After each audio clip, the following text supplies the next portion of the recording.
Welcome to Start Local, where we talk with business owners, leaders of nonprofits, and other members of our community focused on doing business in and around Chester County, Pennsylvania.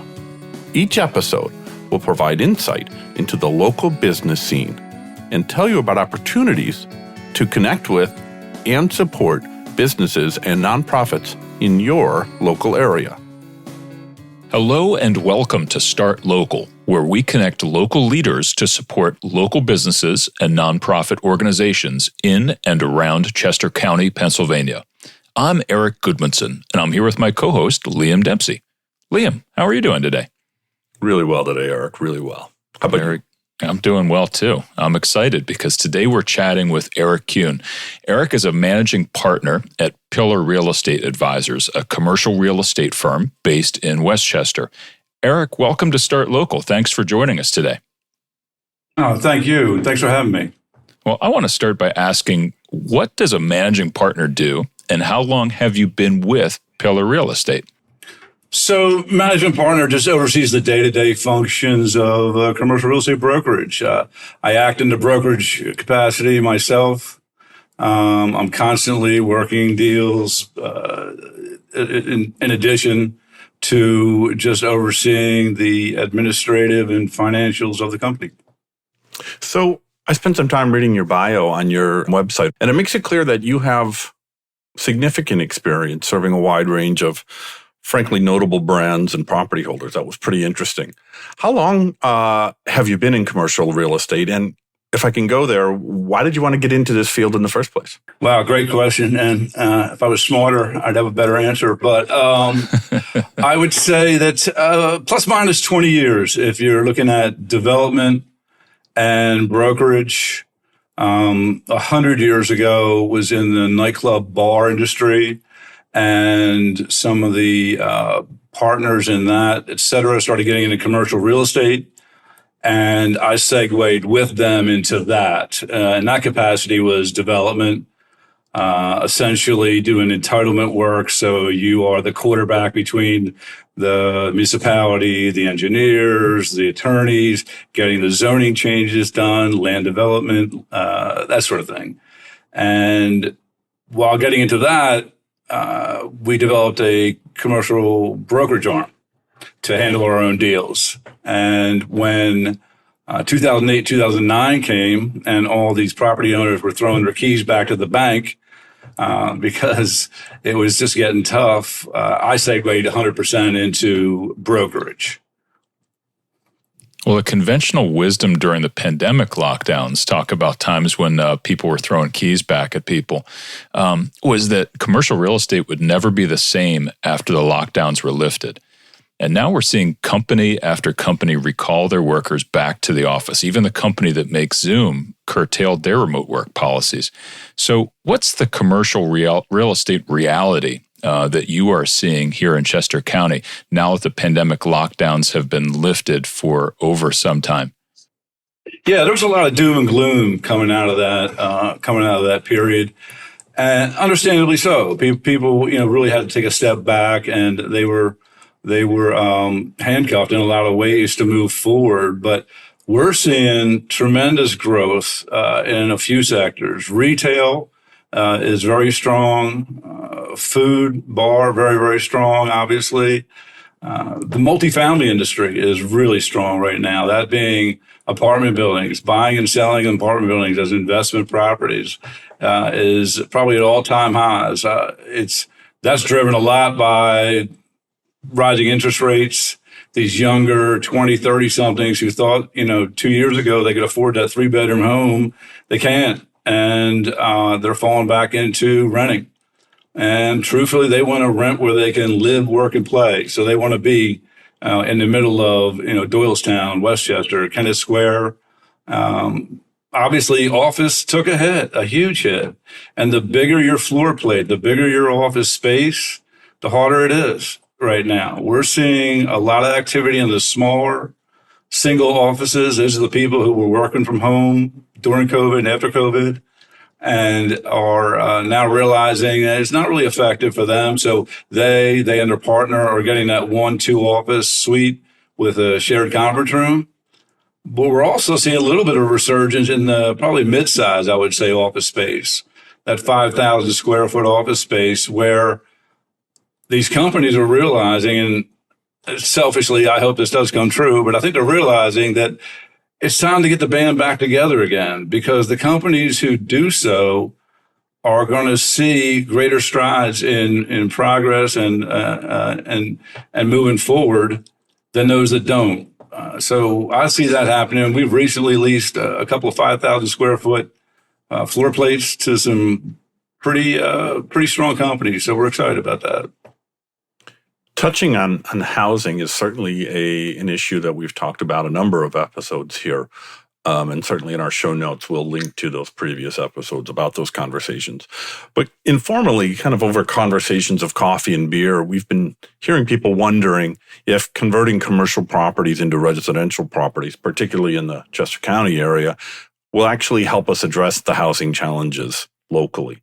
Some of the articles I've been reading online indicate that perhaps like a big skyrise in Philly would be a challenge. But maybe with your local knowledge, you can talk about, can we convert local office parks or local businesses into some kind of residential and help deal with that challenge? Sure. And that is very much a product of the market, because you're ultimately going to look at what you can purchase this commercial property for, your conversion costs, and what can I realize in rent. In the high market rent areas, it's going to make sense. But construction cost is construction cost is construction cost. So the fact that you bought the property cheaper in a lower rent market, you're not going to be able to realize those rents. So it only makes sense at a certain point. And also, we got to be sensitive to the municipalities and their master plan. They want to see that balance. Again, I alluded to live, work, play, which is what these younger residents want to experience. You got to have the work and the play. So it's going to be the restaurants and the commercial workspaces have to coincide with the development. So the answer is yes, you're going to see it, but it's not going to be as dominant as you might think. So just briefly on that, and I hadn't really thought about this, Eric, until you shared it, was it's not just a simple matter of cost, but if this particular area is zoned for office buildings, to keep it simple, they would have to go back and get a different zoning permission to convert that into flats. So it's not really just somebody coming up with the money, but it's the work to make that, making sure that there's the political will to change the zoning. Am I understanding you correctly? That's absolutely going to be an aspect of it, but it's also going to be what building are you starting with? Because some of them lend themselves much better to residential conversion.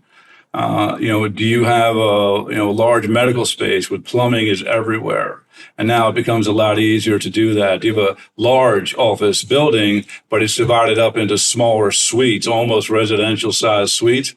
Now that's an easy fix. You get into this larger warehouse stuff that is going to take a lot of municipal cooperation. You'll see that down in the city of Philadelphia with tax abatements and that sort of thing. But that could be cost prohibitive without it, I think. Some people out there are talking about a recession. And of course, we have a presidential election coming next year. What are the impact of those two realities on your business? Yeah, so I've sat through too many seminars with economists over the last probably 45 days. And it's a total coin flip. Someone will tell you yes, someone will tell you no. Most of them hedge their bet because they don't want to be wrong. So it's almost impossible. Until it happens, I don't think there's a lot of need to dwell on it. And it's better for everybody to move forward. Now, presidential elections, on the other hand, are imminent. That's going to happen. And surprisingly, change is good. Change is good for commercial real estate because presidential elections breed people with concerns on both sides or optimism on both sides. We've had election cycles where we've had pretty substantial commercial property owners tell us, I want to sell. I want to sell now. I'm worried that the capital gains tax is going to go up. I'm worried that Things like the 1031 property exchange aspect will be taken away, and I can't move my money into another commercial property and won't get walloped by taxes. I want to sell now. Transversely, you have the people who look forward to maybe the next regime and how it's going to benefit them, and maybe a nonprofit wants to expand. Maybe they want to get bigger, take on more space. Companies, maybe they want to split up and diversify a little bit. So change is good. Change is good, and it certainly presents opportunities as well as challenges. And speaking of this, I kind of want to go back to the challenges and opportunities that the pandemic created or enabled, maybe is a better way to phrase it. That economic uncertainty led to the formation of many new businesses as people had the opportunity to test their entrepreneurial spirits. Some of those businesses have grown by leaps and bounds in the years that followed. They may have started from home, but now they need space. What advice would you give to these entrepreneurs? Sure. Yeah. No, you're absolutely right. You've got, and you had all these people jumping out of the corporate America too, because they decided that wasn't going to be their lifestyle. The typical, Vanguard employee, after all those years, decide they're going to open up a yoga studio, and that's it. That's what they're doing now. So we're seeing a lot of that. And these people, they are usually looking at leasing, and they should be. They need to retain their capital. There's going to be upfront costs they aren't expecting. They should be looking to lease. And I would say get with a commercial real estate professional that has experience doing what you are trying to do. Make sure that they have worked with healthcare, medical, retail, or otherwise in the past, and understand that space. And also, and this is really hard for people, be honest. Be honest about what you're capable of. What is your timeline? What can you afford? And who's going to be the guarantor on that lease? It's fine and well that you're going to go out there and say, I'm willing to do it. I want to go. What part of my job, if I'm representing you, is I have to sell you a little bit to the landlord too. So give me the whole picture, and then let me run the ball, and we'll take care of you. But make sure you hook up with somebody who's done what you're trying to do before. Well, perhaps this next question could turn into some advice for business owners, but what's the worst situation you've ever encountered in commercial real estate, and how did you make it better? Or at the very least, how did you prevent it from happening again? Yeah, there's always challenges, and some of them are frustrating for sure.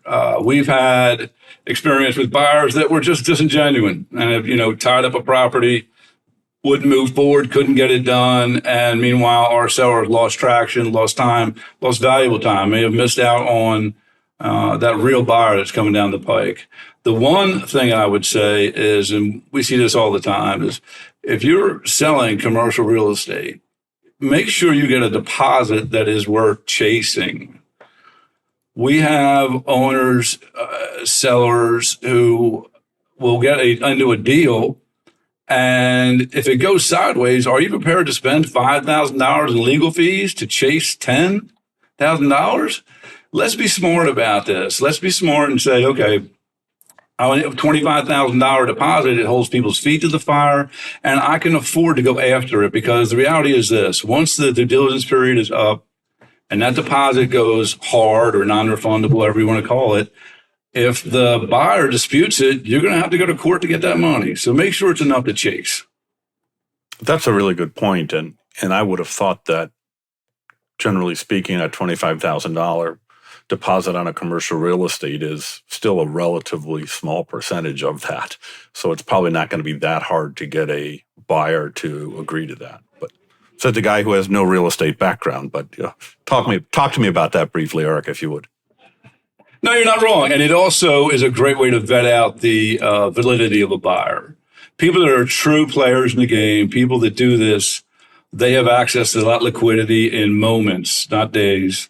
And those are the guys that are going to go forward. Those are the guys that are going to close. If you need $25,000, $50,000 hard, I need 36 hours. I'll have it in escrow, and let's move forward. So you've talked about some of the things that people should be doing, and maybe they're stepping up to the plate in ways where they're not entirely sure what they're doing. Talk to us a little bit about what you see as some of the more common misconceptions that people have about what a commercial real estate broker like yourself or professional can do. And we talk about this around the office because it's a point of frustration, is I don't think people realize the value we can bring. Very, very often, our involvement in the deal, our ability to negotiate on your behalf or help in constructing a unique deal structure that's a win-win for everybody is going to save you or make you more money than our fee. And and time is money, and we can speed the process along as well. I just don't think people understand. They don't know what they don't know. And they don't think to ask. So ask would be my advice on that. That educational piece is so important. So I'm glad you're answering our questions here today. And I know that you're active in several local chambers of commerce. In fact, we met when you were serving on the board of the Southern Chester County Chamber. What would you say is your biggest surprise that you've encountered in your roles at these different chambers, particularly when you were on the board of the Southern Chester County Chamber? Sure. Yeah, I would say it was a surprise, too. It's a surprise that some of the biggest players in the largest industries in Chester County are in these chambers, and they're on the boards, or they're, otherwise associated at a high level with these chambers. And the chamber members have access to these people. If you want to talk to the head of alternative energy for Pico Exelon, he actually will take 5 minutes out and talk with you. It is amazing. But the other surprising part is how few people take advantage of that. And even members of the chamber don't. They don't want to get in that room and get that moment. And it's such a waste because that elevator pitch could really open up opportunities for you. Eric, let me just ask you an immediate follow-up on that. You've talked about that 5 minutes. You just mentioned that. That's an in-person thing, right? So the formal meeting comes to an end and people are going to grab a coffee or have a glass of wine with the networking side, and you're just saddling it up next to that person you want to meet, and that's where it happens. Absolutely. And the chamber's smart. They structure these events so there's a before and an after, or one or the other. There's always time in there where you can just get that moment and just look at the chamber, look who's going to be there, and you can really understand that there is opportunity for you to again get the 5 minutes, and as part of that 5 minutes, you're going to make the ask. You're going to make the ask for the follow-up meeting next week. Can we get coffee? Can we do this? And it can make the difference. And in addition to the chambers, you're also active in several local nonprofit organizations. So tell us about one that you're involved with and why you got involved. You make me sound very busy, by the way, which is good. Thank you for that. I'm a big fan of the Community Warehouse Project. Community Warehouse Project is based in Westchester. They are a machine, and it's taken a while to get machine life, but man, oh man, they got it figured out. They are taking furniture donations. They have warehouse space donated in a large part, thank you, Eli Kahn and Company, to arrange this furniture so that people in need, and these are people coming out of domestic violence shelters. These are veterans in need. These are, families that have just been able to maybe get their very first housing opportunity with no furniture. And they can go to this warehouse and shop the warehouse, actually pick out the furniture that they want. They don't have to sit back and take what they can get is given to them. They get, and it comes with a moment of dignity. It's, being able to get in there and make choices on your own. And I've been on all sides of that aspect. My favorite is delivering. And when you're walking through the back door of a house, a vacant house, with a couch, and the little girl goes, "Oh man, is that ours? Is that ours?" And by the time you put it down, she's jumping up and down on it. Now you get it. Now you understand. Yeah, that must be a great feeling. And we'll go ahead and link to the website for the Community Warehouse Project over on our website at startlocal.co. We'll put links to all the things we talk about over there. I want to change gears a little bit here, and I understand from my co-host Eric that you're using AI in your business. And Eric, my co-host, and I are busy organizing Tech 360, a local area tech conference, and this year we're 100% focused on AI. And as a side note, tickets for Tech 360 are still available. Listeners can get the tickets over at tech360pa.com. But to the question. Eric with a C. Tell us how you are using AI at your commercial real estate business. I'm really interested to hear your answer here. Yeah, I really hope not to disappoint you because we're not all that sophisticated with it, but it has been really handy in getting creative branding ideas for not only ourselves but our clients, and also for getting data in content format that we can use when we do posts, when we're putting out information, et cetera. Instead of just being raw data, to have it come over with actual relatable content attached to it has been really helpful in us and our postings, et cetera. That's fascinating how, everybody is using AI in their businesses and organizations. And whether it's in a small way or a big way, it's still a significant way. And it is a way that's inspiring to workforce to make a little bit more efficient with the operation. So it's interesting. But for the workers that are left, all of us 3D people that are still floating around Westchester, I hear you're involved in a new restaurant project in Westchester. Would you tell us a little bit about that? Sure, that's an exciting stuff here. This is a former bank building right on High Street, 20,000 square foot vacant bank building. We sold it to the current owners and were given the charge of finding a new tenant, finding a new operator for this space. What's it going to be? And we were actually able to bring in a top chef, Food Channel, Fabio Viviani, and his organization with multiple restaurants in Chicago and New York. He's going to be opening up a 20,000 square foot concept in there. First floor, 130, 140 seat restaurant. Second floor, small event space, a speakeasy in the basement. Super cool. And it's bringing that executive celebrity chef vibe to Westchester. Well deserved. Westchester's a great restaurant food town as it is. And he realizes that, and I think it's going to be a great bolster for everybody involved. We're excited. That means Westchester's star on the map is going to be getting even bigger. So that's an impressive project. I'm looking forward to trying it out myself. One thing I wanted to ask you, though, in addition to this new hotspot in Westchester, is there any other hotspot, up-and-coming business area in Chester County that you think people should be aware of?